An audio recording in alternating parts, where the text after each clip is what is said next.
신학생 시절에 체프 시간이 되면 유명한 부흥사님, 목사님들이 가끔 와서 이렇게 말씀을 전해 주실 때가 있었습니다. 그때는 항상 기대가 있었거든요.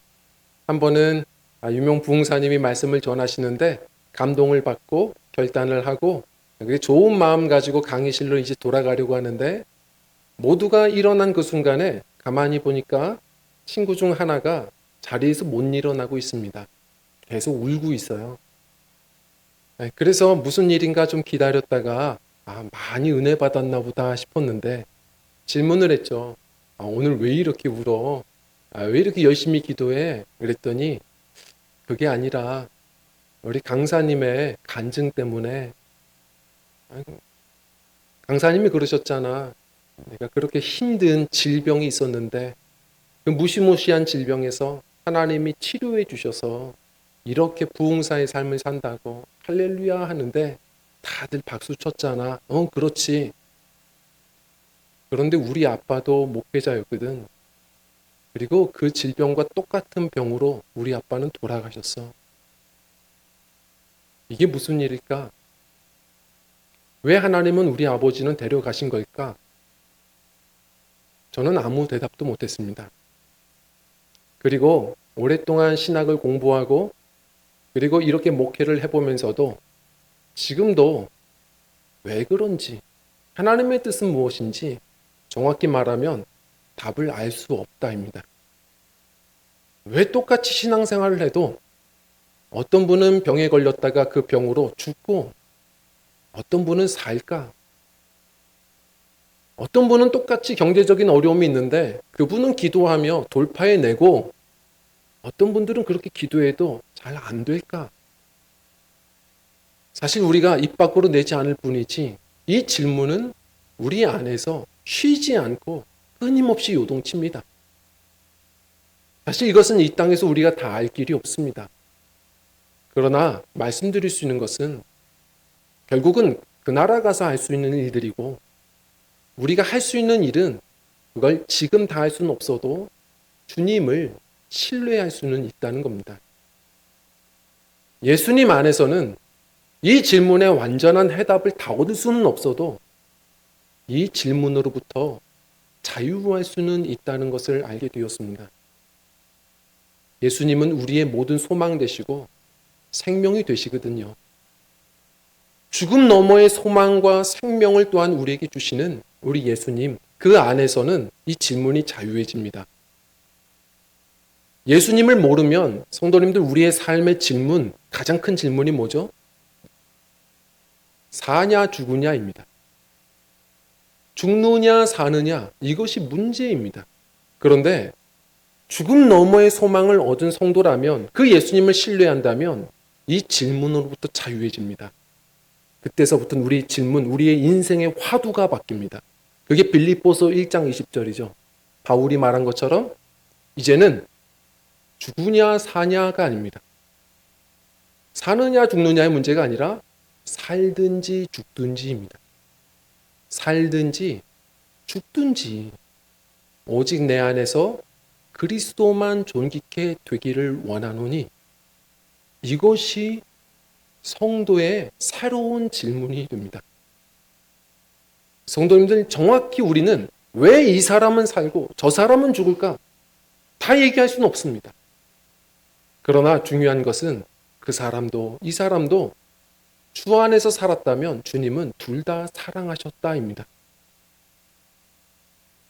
왜 그 사람은 죽이셨을까? 그건 우리의 질문이 아닙니다. 우리의 질문은 그렇다면 저 사람들은 죽었는데 나는 오늘 왜 살았을까?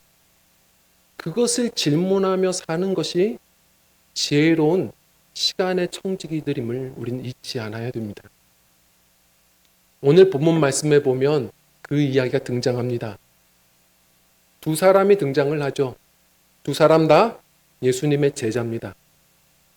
제자 중에서도 항상 선두 그룹에 있었던 이 두 사람입니다. 야고보 그리고 베드로입니다. 두 사람 다 복음을 위해 헌신했습니다. 그러다 두 사람 다 감옥에 갇히게 되었죠. 그런데 결과는 달랐습니다. 야고보는 그 감옥에서 못 나오고 결국은 순교됩니다. 그런데 베드로는 기적적으로 그 옥에서 나와 초대교회 지도자가 됩니다. 우리는 야고보는 망했고 베드로는 흥했구나 이렇게 생각합니다. 그러나 예수님 안에서는 새롭게 보게 됩니다. 우리가 죽으면 사망, 죽어서 망했다라고 표현합니다. 그러나 요한계시록 14장 13절은 새롭게 말하죠. 저는 장례식 예배 때 이 말씀을 많이 사용합니다. 뭐라고 얘기합니까? 주 안에서 죽는 자들은 복되다입니다. 사나 죽으나 다 주님의 것입니다. 사나 죽으나 우리의 할 일은 오직 주께 영광입니다. 살든지 죽든지 모두가 다 주님의 사랑 안에 있습니다.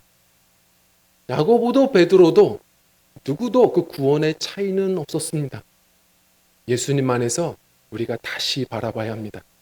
그래서 우리가 갇혔다면 자유하기 위하여 기도하고 병에 들었으면 우리가 낫기를 위해 기도하지만 그러나 주님의 섭리에 우리 인생이 있음을 기억하는 것, 주님의 손에 맡기고 하루하루 나를 이 자리에 이 땅에 아직 남겨두셨음을 한번 물어보며 하루하루를 사명으로 살아내는 지혜로운 사명자들, 저와 성도님들이 되셨으면 좋겠습니다.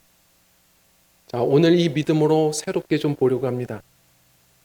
야고보부터 한번 보려고 합니다. 우리 한번 좀 눌러주실래요?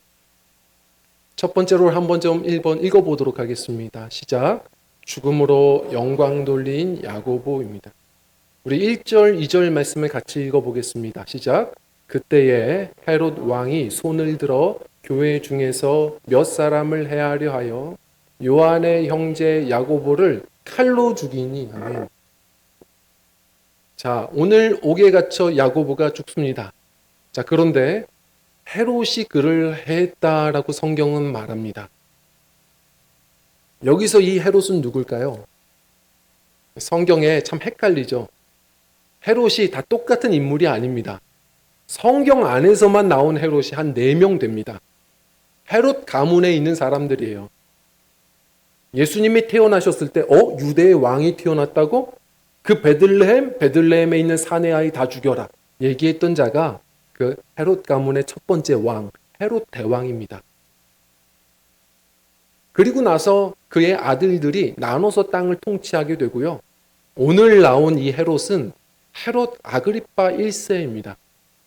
그러면 성경을 보신 분들은 사도행전 뒷부분에 바울 사도와 함께 대결을 하고 대화를 했던 그 아그리파입니까?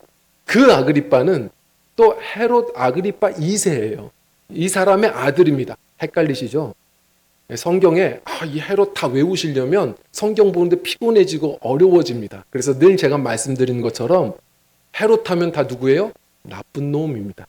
그냥 헤롯은 다 나쁜 놈 하시면 돼요. 자, 오늘 이 헤롯 아그리파 1세도 나쁜 놈입니다. 자, 그런데 악당인데요. 이 사람은 좀 설명을 하자면 정말 탁월한 정치꾼입니다.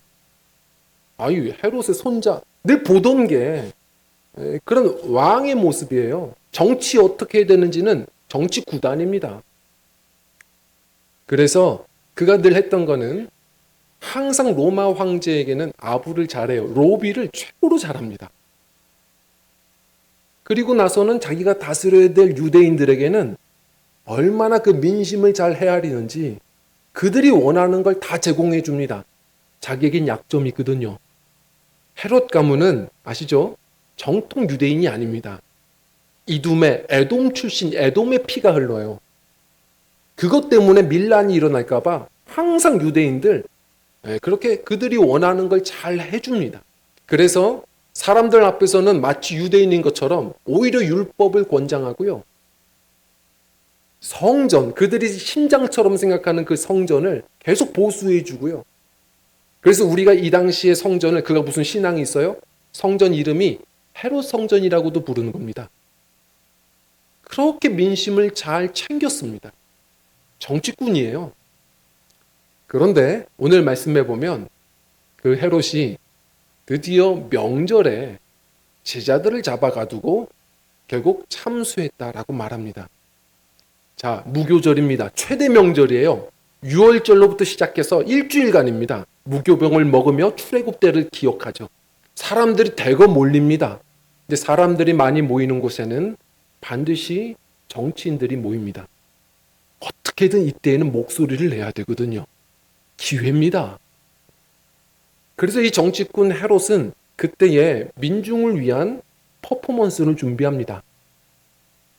그들이 원하는 게 뭐냐? 눈엣 가시, 저 그리스도인들, 유대교에 나와서 저 기독교라고 얘기하는 저 사람들, 유대인들은 참 미워합니다. 좋다. 그들을 잡아라. 그래서 지도자가 되는 야고보를 잡고 그리고 죽이는 겁니다. 그걸로 모자라서 마지막 날에는 아예 잡아두고 베드로를 죽이려고 준비 중에 있었던 것이죠.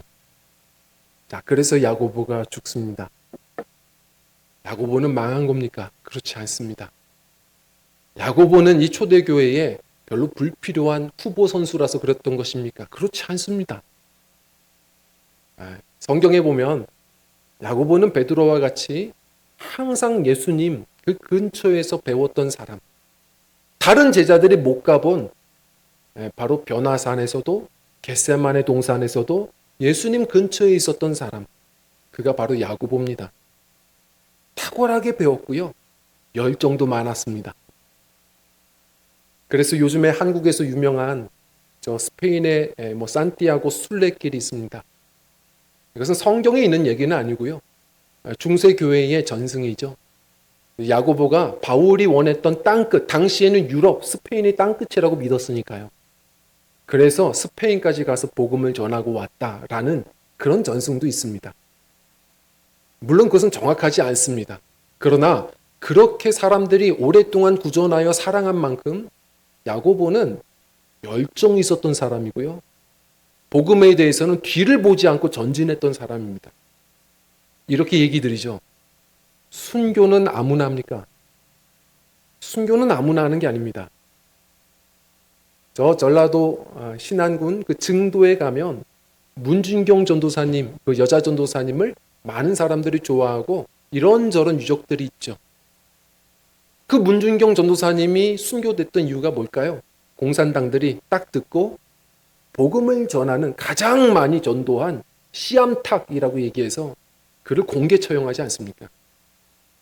그래야 영향력이 있으니까 사단도 아무나 역사하지 않아요. 잠든 자들에게 역사하지 않습니다. 뭔가 하려고 하면 역사하는 겁니다.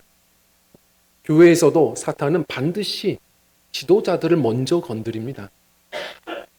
그래서 야고보는 죽음으로 그래도 끝까지 주의 길을 걸었고 주님께서는 베드로도 필요했지만 순교의 꽃도 필요하셨음을 우리는 보게 되는 겁니다.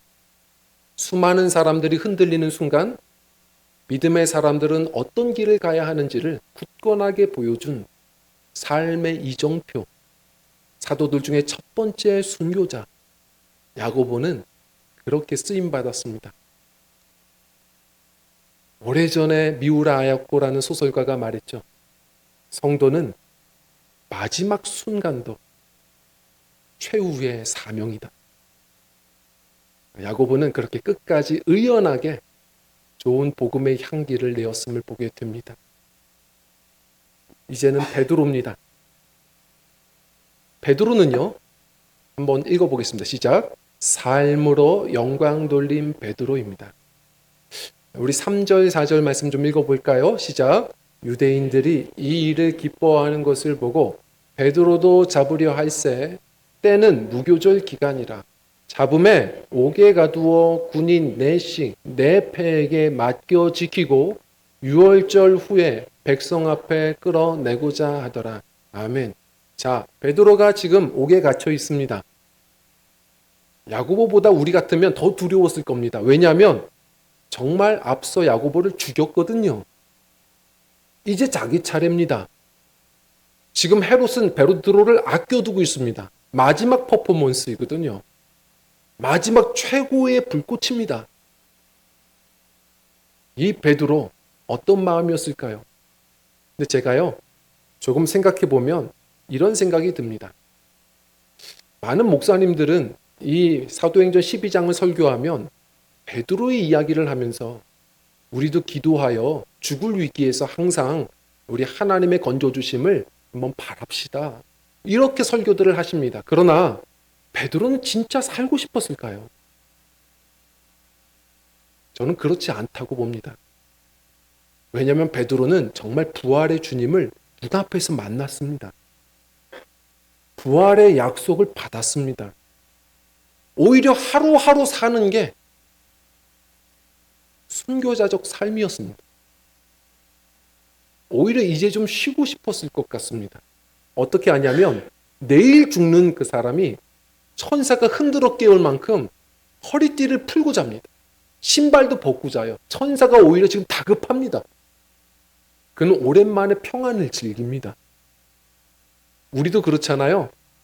성도님들, 한국교회가 신기하게도 항상 경제가 어려워지고 전쟁의 위기가 오면 요즘 같을 때죠. 요한계시록이 인기가 많아집니다. 종말론이 인기가 많아져요. 이 땅에 미련이 사라집니다. 성도들이 다 그래요. 뭐 땅값 좀 떨어지고 뭐 집값 떨어지면 항상 그때서부터는 함께 갑시다. 내 아버지 집, 그 아버지 집 이런 거 노래합니다. 근데 그러다가 다시 땅값 올라가고 집값 올라가면 이 산지를 내게 주소서. 그 땅을 취하리니 이런 거 좋아합니다. 제가 예전에 말씀드린 것처럼 우리 청년 중에 하나가 목사님 요즘에 마라나타 찬양이 그렇게 눈물이 난다고 은혜가 된다고 무슨 일인데 그랬더니 영장 나왔다고. 성도님, 우리 삶이 괴로우면 성도들 삶에 미련이 별로 없습니다. 베드로는 이제 좀 쉬고 싶었을 것 같습니다. 그러니 천사가 와서 다급하게 깨우는 겁니다. 왜냐하면 순교의 꽃도 필요하지만 그럼 다 죽으면 어떡해요? 초대교회 지도자도 필요한 겁니다. 주의 말씀을 전해줄 자가 필요해요. 그래서 베드로를 흔들어 깨우는 겁니다. 베드로는 깨고 나서도 옥문에 나가서도 정신이 들지 않습니다. 이게 꿈인지 생시인지 모르겠습니다. 그러는 가운데 이제 천사가 그를 보내주어서 이제는 기다리는 교회로 가게 되죠. 교회에 갔더니 성도들이 베드로를 위해 기도하고 있답니다. 자, 그런데 기도하고 있는데 한 여종 로데라는 여자가 만나서 베드로를 보고 성도님들, 베드로 선생님이 왔어요. 이 얘기를 전해주자 성도들이 기도하면서 그 얘기를 듣고 다 미쳤다 했습니다. 많은 부흥사들이 이 말씀 가지고 믿음 없이 기도하면 이렇게 된다라고 얘기했죠.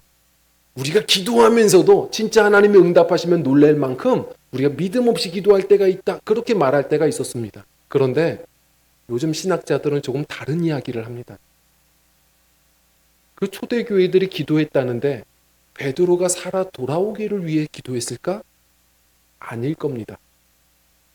야고보도 죽었고 이제 베드로도 순교될 텐데 의연히 십자가의 길을 걸을 수 있도록 그리고 그 영혼을 아버지께서 받아주시도록 기도하지 않았을까 하는 의견들입니다.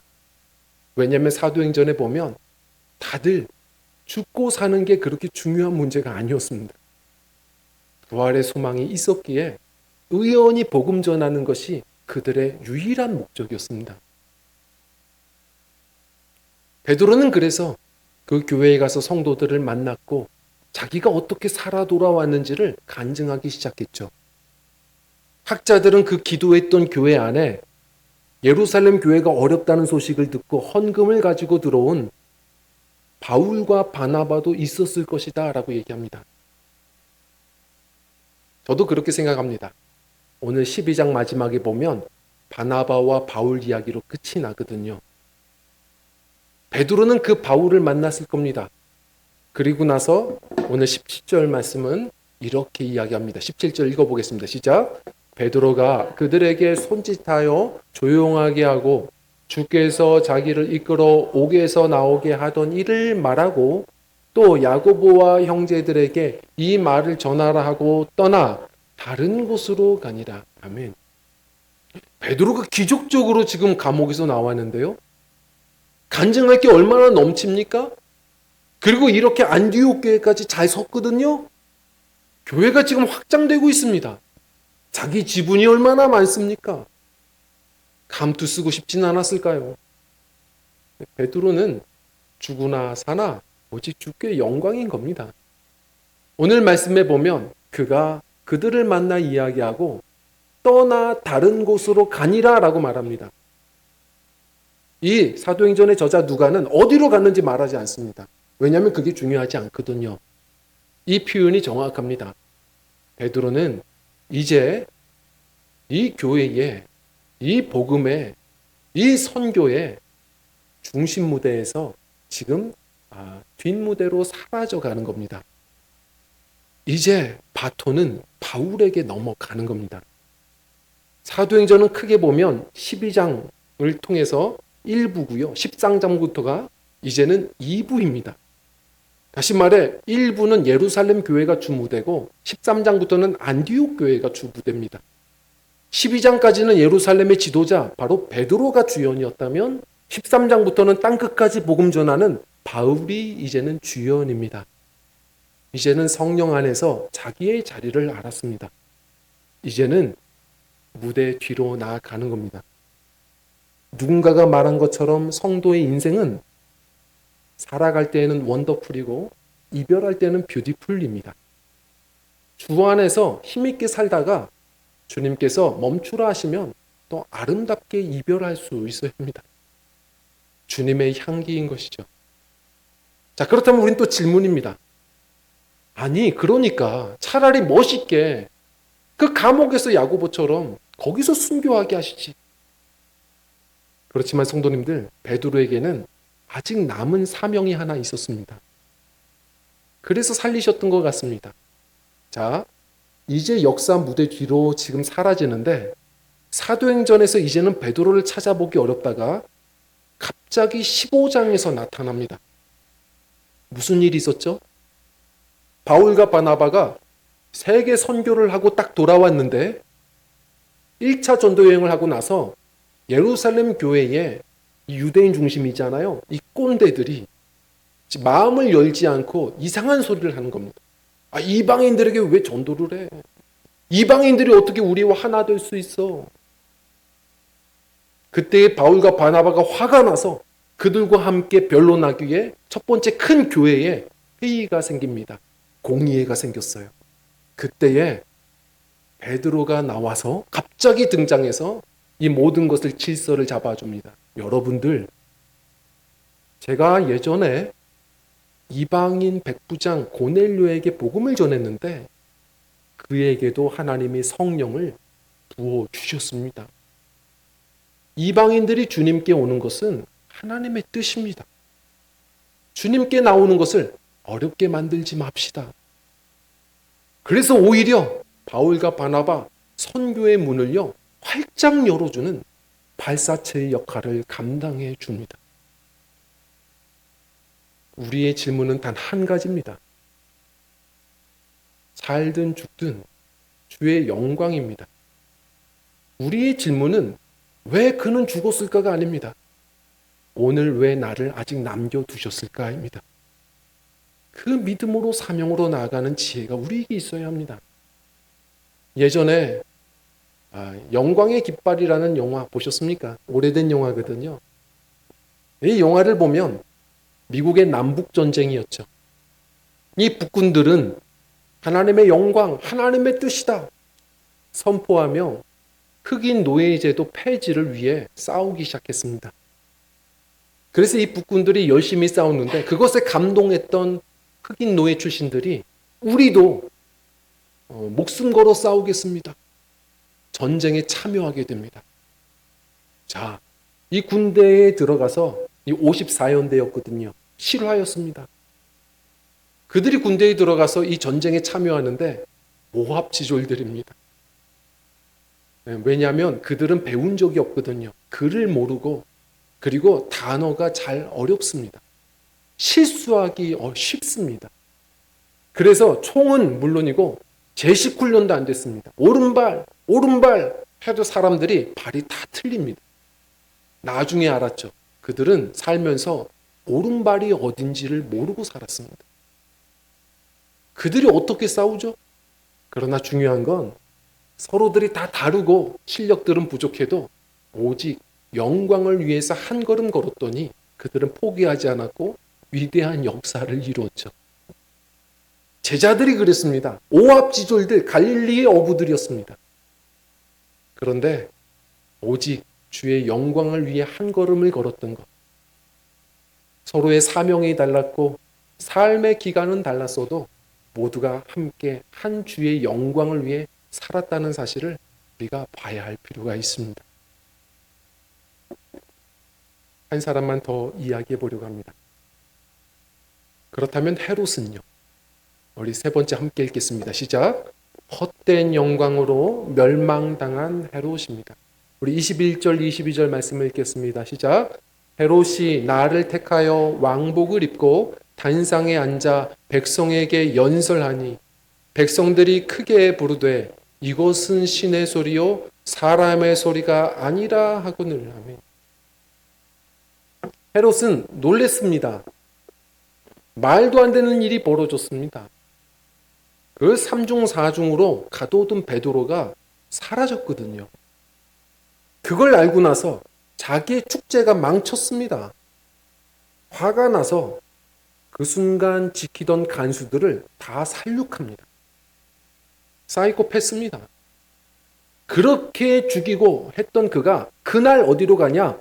유대를 떠나 가이사랴로 갑니다. 가이사랴 이름부터가 느껴지시죠? 로마의 황제 가이사를 높이는 바로 그러한 땅입니다.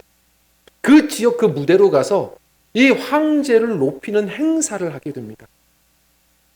그 역사가 요세푸스의 기록을 보면 그날이 글라우디오 황제의 기념일이었다고 말합니다. 아마 생일이 아닌가 싶습니다.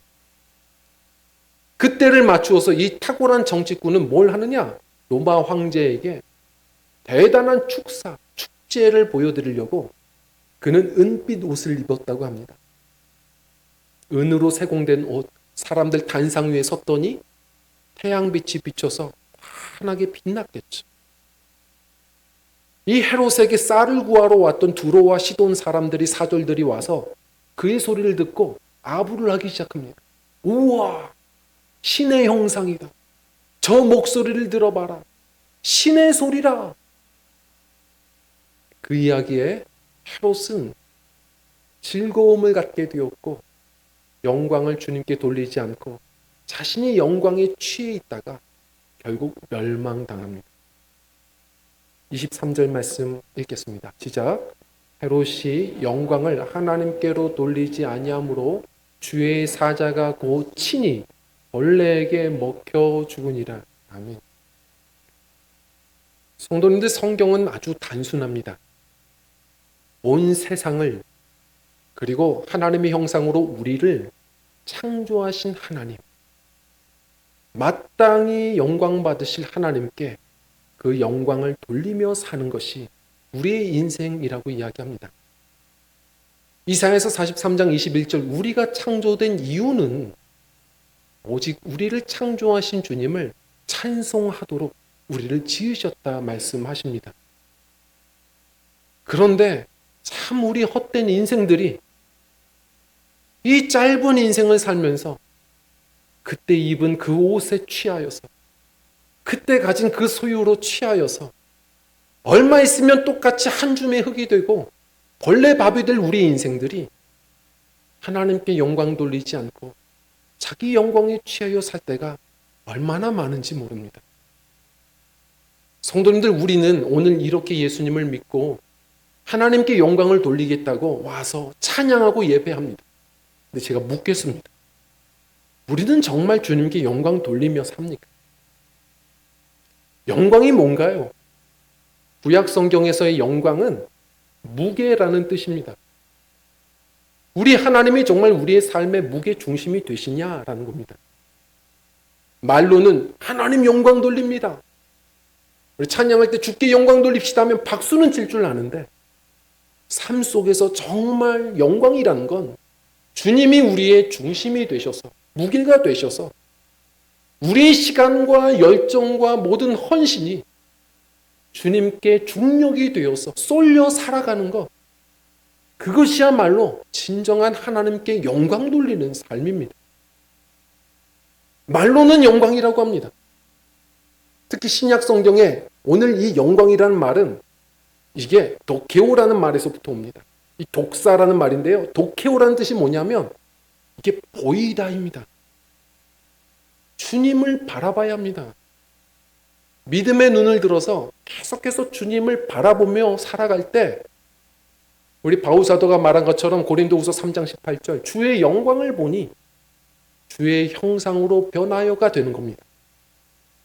주의 영광을 바라보며 살 때 우린 오늘도 이 세상 속에 말로 삶으로 신의 목소리, 헛된 우리 노이즈 있는 마이크가 아니라 주의 목소리가 되어서 오늘도 주의 영광의 빛을 비추는 지혜로운 사명자의 삶이 됨을 기억해야 합니다. 한 주간 동안 무엇을 바라보셨습니까? 그것이 우리의 우상이고 그것이 영광입니다. 한 주간 바라보신 그것 통장입니까? 그게 내 영광입니다. 스마트폰인가요? 그것이 내 우상이고 영광입니다. 내가 가장 많이 본 것 거울입니까? 그게 내가 우상이고 영광인 겁니다. 말로만이 아니라 정말 주님께 영광이라면 우리는 주님을 바라봐야 되고 혼탁한 세상 주님의 참된 뜻을, 그 영광을 잘 드러내며 살아가야 합니다. 예전에 그 이스라엘 그 선교사님 가정의 간증을 듣게 되었는데 이 선교사님 사모님이 그 낯선 이스라엘 땅에서 아이들을 키우는 게 만만치 않은 겁니다. 이 애들이 마음대로 되나요? 마음대로 되면 자녀겠습니까? 애들이 뜻대로 잘 안 되고 말썽이 많고 그래서 참다가 한 번은 이 첫째 딸아이를 잡아놓고 학교 끝나서 돌아온 이 아이를 회초리질을 그렇게 했답니다. 막 때리는데 그렇잖아요. 때리면 더 화나잖아요. 막 정말 신나게 때리는데 얘가 맞으면서도 엄마를 노려보는 겁니다. 그래서 얘 봐라. 이제 기싸움인 줄 알고 계속 또 때렸어요. 그랬더니 얘가 더 노려봅니다. 그래서 이 엄마가 사모가 되고 나서 끊었던 말을 했대요. 눈 안 깔어. 눈 안 깔어. 그랬더니 애가 그제서야 갑자기 막 울면서 엄마한테 안기더랍니다. 나중에 얘기를 들으니까 사모님이 민망한 거예요. 왜냐하면 학교 갔더니 유태인들은 어떻게 가르치느냐. 우리 한국은 눈 깔아야 예의입니다. 그런데 유태인들은 가르치더래요. 부모님의 말씀을 경청해야 한다. 그러려면 그 의미를 놓치지 않으려면 말씀하실 땐 항상 그 얼굴을 봐야 한다. 특히나 혼이 날 때에는 내가 뭘 잘못했는지 알기 위해서 어머님의 뜻이 부모님의 뜻이 뭔지 알기 위해서는 꼭 그 얼굴을 보면서 맞아야 한다. 그렇게 배웠는데 엄마는 때리면서 눈 깔라고 했다고 엄마가 민망한 겁니다. 성도님들, 우리의 성도의 삶도 아주 단순합니다.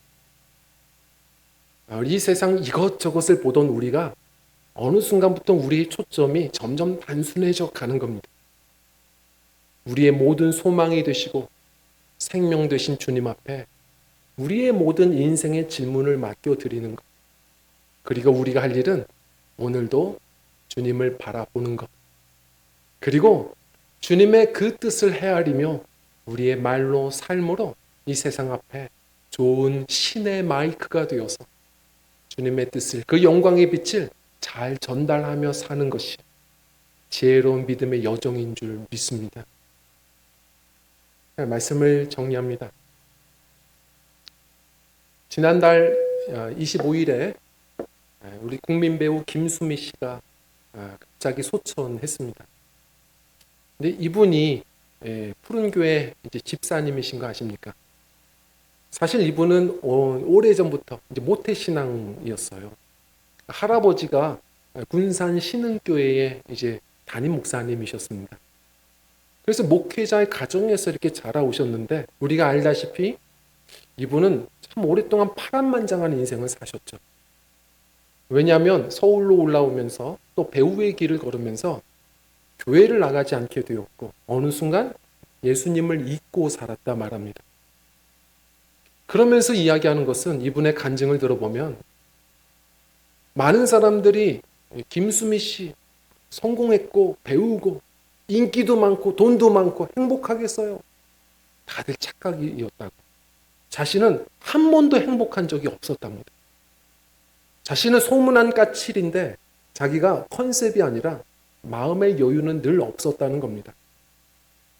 남편의 불화를 통해서 남편과의 불화로 깊은 우울증에도 한번 알아보게 되고 그리고 자신을 사람 대우해 준 시어머니가 세상을 떠나면서 살 길이 막막해서 그 다음부터는 술독에 빠져서 음주 안 하고서는 살 수 없는 인생이 되었고 몸이 망가져가면서 결국 늦은 나이에 살기 위해 가까운 교회에 나가보게 됐답니다. 거기서 기다려주신 예수님을 만났고 한 번의 인생이 변화되었답니다. 다른 술도 여러 가지 의존했던 것들이 다 끊어지게 되었고 주님의 사랑을 아니 세상이 변한 건 없었답니다. 주님이 자신을 가엾게 여기는 게 느껴졌고 그러면서 보니 남편도 가엾게 느껴지더랍니다. 세상도 다 주님께서 만드신 창조하신 세계고 날 힘들게 한 수많은 사람들도 내 인생에 하나님이 주신 선물로 보여지더랍니다. 예수님을 아니 부유함도 비천함도 매 한 가지였고 다 행복이었고 죽음과 삶도 넘어서 다 소망이었답니다. 그러면서 얘기합니다. 진작에 알았더라. 이분이 마지막 죽고 나서도 남겨진 유작이 책을 쓰시고 계셨는데 제목이 이거였어요. 진작에 알았더라. 그러나 이제라도 알았으니 다행입니다. 그 당시 간증할 때 2년 전이었는데요. 남은 인생을 늦었지만 이 예수님 모르는 분들에게 알려주며 증거하며 살고 싶습니다. 그리고 전국 교회를 많이 다니셨죠. 성도님들 우리는 그랬으면 좋겠습니다. 이렇게 좋은 믿음의 선배들 좋은 목소리를 얻은 우리는 후회하지 않았으면 좋겠습니다. 남은 인생 우리 오직 살든지 죽든지 주님께 영광임을 기억하며 그들은 왜 그랬을까요? 이런 질문이 아니라 오늘 저는 왜 남겨두신 겁니까? 하루하루 질문하며 주의 영광을 위하여 사는 이 땅에서 영광 돌리다 부르시면 그 나라에서 영광 돌리는 우리 예수 소망 안에 승리하는 믿음들이 되셨으면 좋겠습니다. 좋은 주님의 마이크가 되어 주의 영광을 드러내다가 우리의 인생이 야고보의 시간이 남았을런지 베드로의 시간이 남았을런지는 모르지만 우리의 삶의 마지막 그 순간이 되었을 때 우리 마지막 사명 이렇게 고백하면 좋지 않을까요? 진작에 알아서 참 다행이었습니다. 예수님만이 나의 소망이 되셨습니다. 우리 좋은 신의 마이크로 승리하는 우리 저와 성도님들 살든지 죽든지 주의 영광을 돌리며 살아가는 우리 삶의 여정들이 다 되시기를 간절히 축원드립니다. 함께 찬양하고 기도하겠습니다.